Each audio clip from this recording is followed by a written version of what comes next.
নমস্কার বন্ধুরা, আমার চ্যানেলের আরও একটি নতুন রেসিপিতে আপনাদের সবাইকে স্বাগত। শেয়ার করব চিকেনের দারুণ স্বাদের একটা ইভিনিং স্ন্যাক্সের রেসিপি।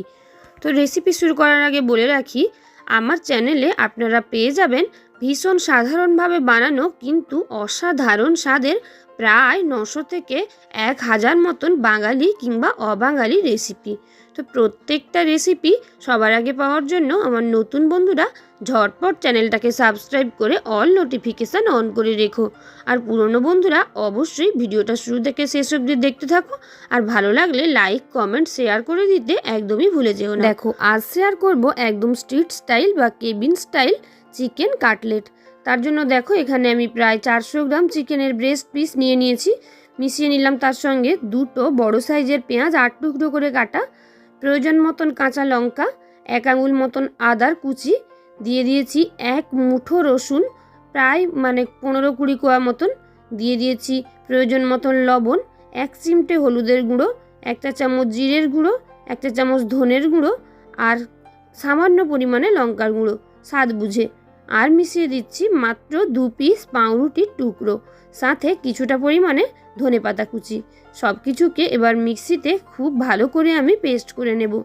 তো তোমরা চাইলে কিন্তু চিকেনটা এমনি চপারের সাহায্যে কিমা বানিয়ে তার সঙ্গে এই সমস্ত উপকরণগুলো আলাদাভাবে মেশাতে পারো। সেক্ষেত্রে পেঁয়াজ কুচি, রসুন কুচি আর আদা কুচি বা বাটা ব্যবহার করতে হবে।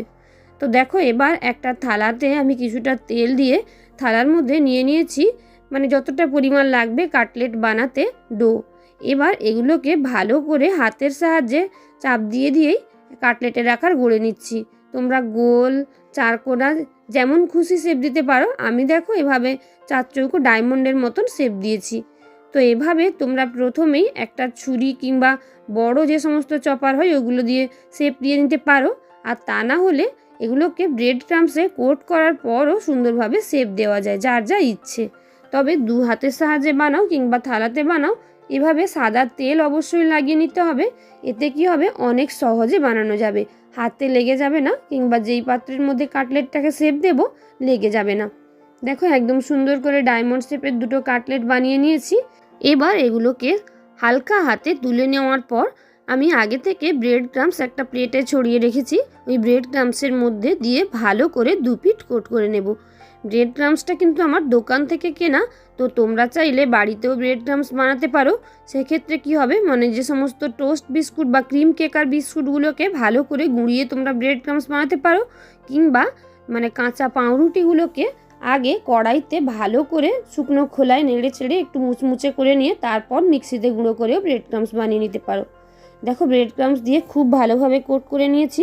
এরপরও তোমরা কিন্তু চপার দিয়ে আরও সুন্দর করে শেপ করে নিতে পারো, একদম দোকানের মতন পারফেক্ট। দেখো, বেশ কয়েকটা পরপর বানিয়ে ফেলেছি।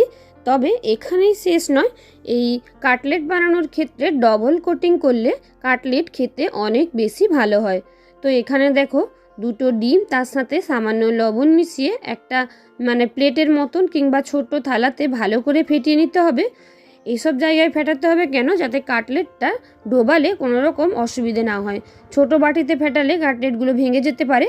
তো দেখো, ডিমের গোলায় চুবিয়ে আগে তারপর এটাকে আমি আবারও ব্রেড ক্রাম্বসের মধ্যে কোট করে নেব। তো তোমরা হাতের সাহায্যে কিংবা কোনো চিমটে বা চামচ যে যার সাহায্যে খুশি বানাতে পারো। তো আমি হাতেই বেশি কমফোর্টেবল, তাই হাতের সাহায্যেই বানাচ্ছি। আর দেখো, এই যে কাটলেটগুলো বানাচ্ছি, কাটলেটগুলোর থিকনেস কিন্তু খুব বেশি পাতলা করা যাবে না। খুব বেশি পাতলা করলে কি হবে, ভেঙে যেতে পারে। তো 2 পিঠ সুন্দরভাবে ব্রেড ক্রাম্বসে কোট করে নিয়েছি। আর একইভাবে বাদবাকিগুলোও করে নিচ্ছি ডবল কোট।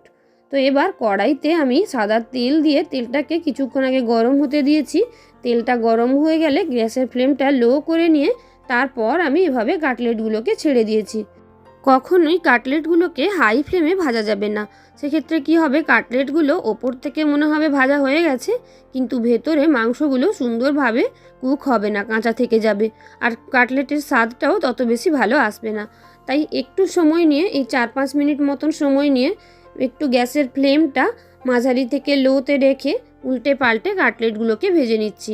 দেখো, প্রায় 4-5 মিনিট ধরে ভেজে নেওয়ার পর কাটলেটগুলো ভাজা পুরো কমপ্লিট। তো এবার কাটলেটগুলোকে তুলে নেব আর একে একে বাদবাকি কাটলেটগুলো ভেজে নেব।